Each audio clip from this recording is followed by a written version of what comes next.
Il est 19h50, bienvenue dans votre journal. Dans les titres de l'actualité de ce 28 avril, les travaux de réhabilitation de la voirie ont démarré dans la zone portuaire. On vous fait le point de la réunion d'information sur la durée et l'impact des travaux. La Côte d'Ivoire affiche ses ambitions d'un taux zéro paludisme sur son territoire. Le palu qui a fait 1276 morts en 2021 en Côte d'Ivoire. Et puis, lourd bilan à déplorer après une attaque djihadiste dans l'est du Burkina. 33 personnes ont perdu la vie. Mesdames et messieurs, bonsoir. Vous l'avez peut-être constaté, de grands travaux de voirie sont en cours dans les communes de Trècheville et Port-Bouët. Une séance de rencontre-échange a été organisée par la mairie de Port-Bouët pour apporter plus d'informations sur la durée de ces travaux. Le résumé de cet entretien avec un reportage signé Pierre Dipomella. Difficile de circuler dans la zone portuaire à cause de la vétusté de la voirie. Une situation qui cause un ralentissement des activités économiques, surtout en saison de pluie. D'ici à 2024, 10 km de voirie vont être réhabilités par le PAGOGA avec le financement de la Banque mondiale à hauteur de 9 milliards de francs CFA. Les populations ont été informées des perturbations que ces travaux pourraient provoquer. Un moment d'échange qui a permis d'écouter les préoccupations des riverains. Cette séance s'inscrit dans le cadre de l'information de la population sur le projet à réaliser.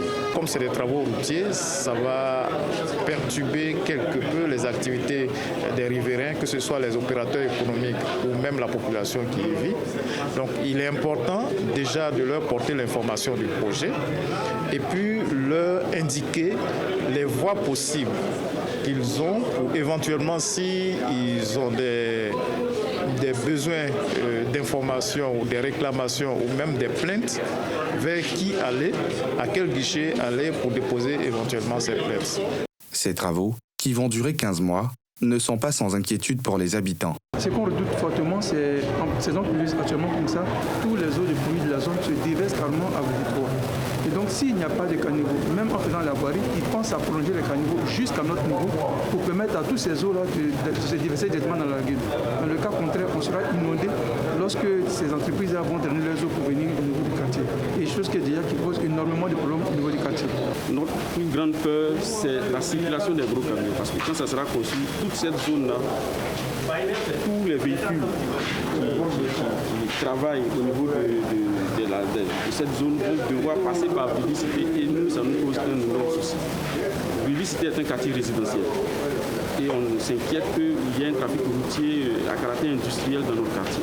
Francis Ouattara, coordonnateur de projet à l'AGEROUTE, après avoir présenté la consistance des travaux d'aménagement et de réhabilitation des 10 km de voirie au profit de la communauté portuaire et des habitants des quartiers contigus, a indiqué que les travaux seront livrés à temps, c'est-à-dire le 21 février 2024. La première phase a consisté à la mobilisation des équipes de l'entreprise, de son matériel, mais également à réaliser toutes les investigations nécessaires en termes de recherche de réseaux impactés, en termes de prise de contact avec les différents acteurs de la zone du projet, ainsi de suite.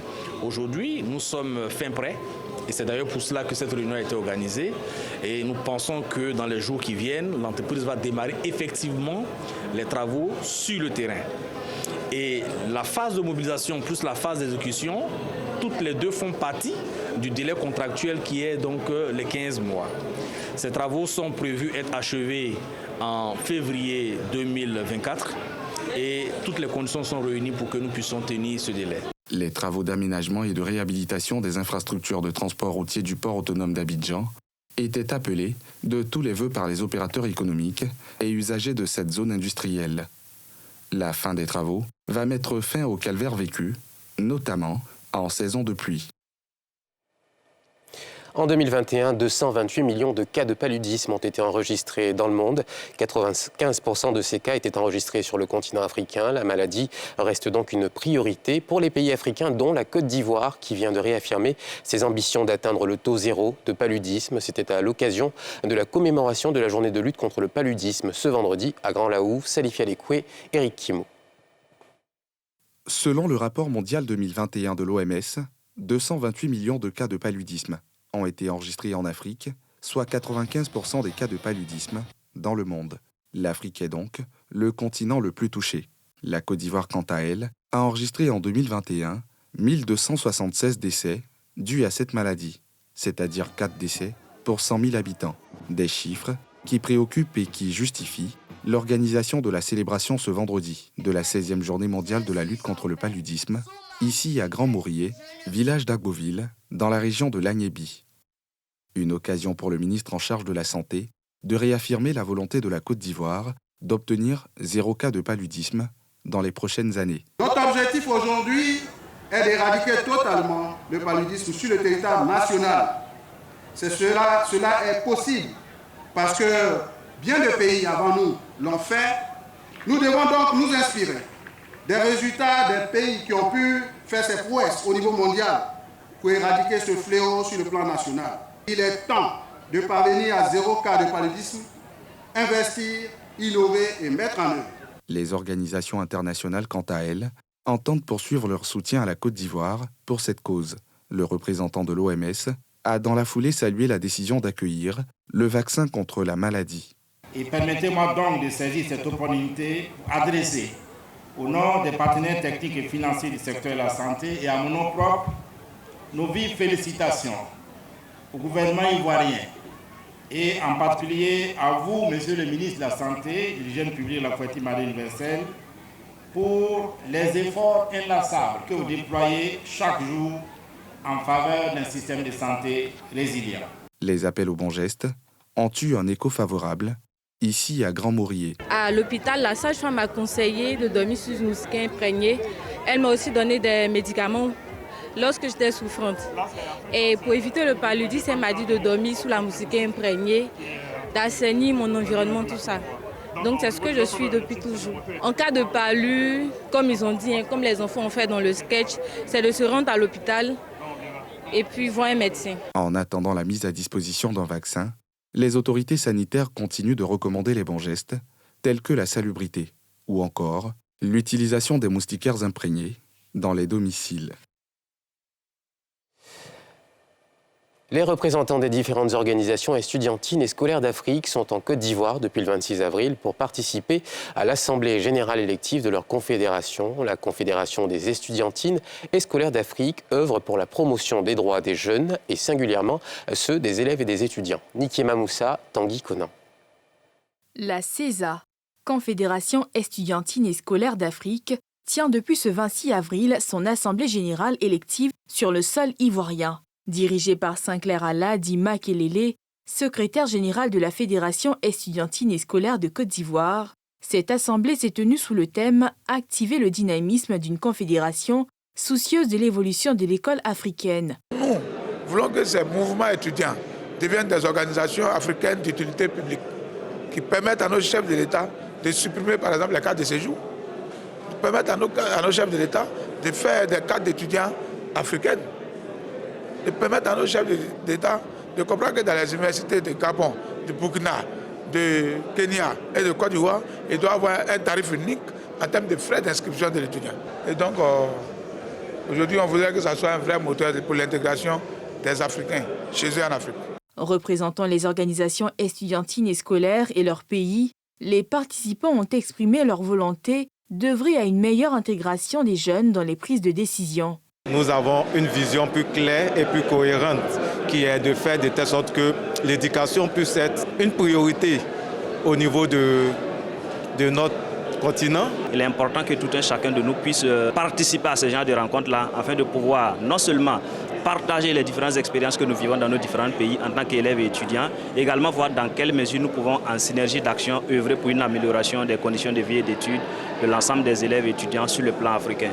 Créée en 2015 au Burkina Faso, la Confédération estudiantine et scolaire d'Afrique œuvre dans la valorisation des droits des jeunes, singulièrement des élèves et étudiants. Cette assemblée a aussi été l'occasion pour Allah Sinclair de présenter le nouveau bureau continental. Changer le regard sur les personnes victimes de handicap après des brûlures graves, c'est l'objectif de l'ONG Laël, une ONG qui accompagne les grands brûlés et qui a tenu une cérémonie qui a allié divertissement et sensibilisation. Nadia Eja. Cet enfant a perdu ses membres supérieurs suite à une brûlure. Comme lui, ils sont nombreux à traverser cette étape difficile et se font accompagner par l'organisation non gouvernementale Chance Laël, tant sur le plan financier que psychologique. Un ouf de soulagement pour leurs parents, qui ont quelquefois du mal à joindre les deux bouts. Je salue cette belle initiative.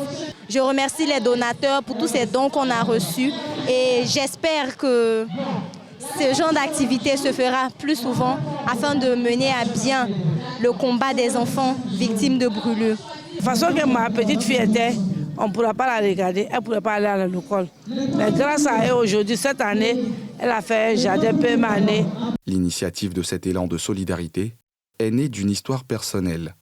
Aujourd'hui, la fondatrice de l'ONG se bat pour une meilleure réinsertion des grands brûlés. C'est un combat personnel. Malheureusement, il y a quelques années, j'ai perdu mon enfant dans un incendie de maison. Et c'est là que j'ai tiré cette force de pouvoir aider ces enfants victimes de brûlures. Malheureusement, la majorité des médicaments des enfants ne passent pas sur les bons. Donc c'est un peu difficile pour les parents, c'est coûteux. Après un long moment passé à l'hôpital, c'est difficile pour ces enfants. Quand ils reviennent à la maison, ils ont beaucoup peur, ils sont effrayés parce que c'est là que l'accident s'est passé. Donc nous accompagnons ces enfants.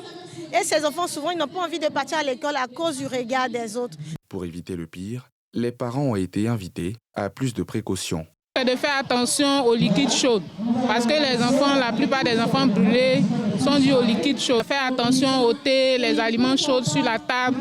Quand un enfant est dans les parages, il faut toujours avoir à l'esprit qu'il peut toucher à tout. Depuis 2017, cette organisation a accompagné 500 enfants brûlés. Est considérée comme un grand brûlé chez l'adulte, toute personne ayant plus de 20% de sa surface corporelle brûlée et plus de 10% chez l'enfant. Les inspecteurs spécialistes et ingénieurs du cycle supérieur de l'école des spécialités de l'Institut national de formation des agents de santé ont célébré ce jeudi la fin de leur cycle de formation. La 23e promotion a reçu ces distinctions de la part des autorités aujourd'hui. Après 2 années de formation, les inspecteurs, spécialistes et ingénieurs du cycle supérieur de l'école de spécialité de l'Institut national de formation des agents de santé, INFAS, ont reçu de la main de leur maître leur attestation de réussite. 23e promotion de l'Institut, les nouveaux diplômés ont exprimé toute la gratitude vis-à-vis de leur maître et du personnel administratif pour le suivi. C'est un honneur pour nous et pour toute la promotion que j'ai l'honneur de diriger, d'avoir toutes ces personnalités à nos côtés. C'est le témoignage du fait que les autorités de ce pays ont à cœur la santé des Ivoiriens. Nous attendons l'État de Côte d'Ivoire via le ministère de la fonction publique afin que nous puissions être à la disposition de nos populations pour contribuer à la prise en charge de leur santé. Ces festivités, selon les premiers responsables de l'Institut, participent également à la promotion de ces formations de qualité et viennent encourager les titulaires. Votre métier est un métier noble. En tant que cadre de santé, vous êtes garant de la qualité et de la sécurité des soins. Vous constituez un maillon essentiel dans le processus de changement des soins délivrés aux populations dans les établissements de santé. Par votre place charnière entre l'organisation des activités des soins et la participation au processus décisionnel, vous contribuez à la prise en charge efficace des patients. Enfin, pour ses futurs fonctionnaires, la ministre Anouloto n'a pas manqué de prodiguer des conseils et rappeler des valeurs importantes pour ce corps de métier. Ne vous oubliez jamais, la vie des populations, la vie des Ivoiriens est entre vos mains. Je vous assure que vous avez la meilleure part. Ce secteur-là, c'est le secteur où on ne doit jamais racketter. On juge le bon professionnalisme des acteurs de la santé par leur capacité à vite prendre en charge un patient. À travers ces parchemins reçus, les auditeurs de cette promotion sont donc prêts à rejoindre l'administration ivoirienne et servir la nation conformément à leur serment.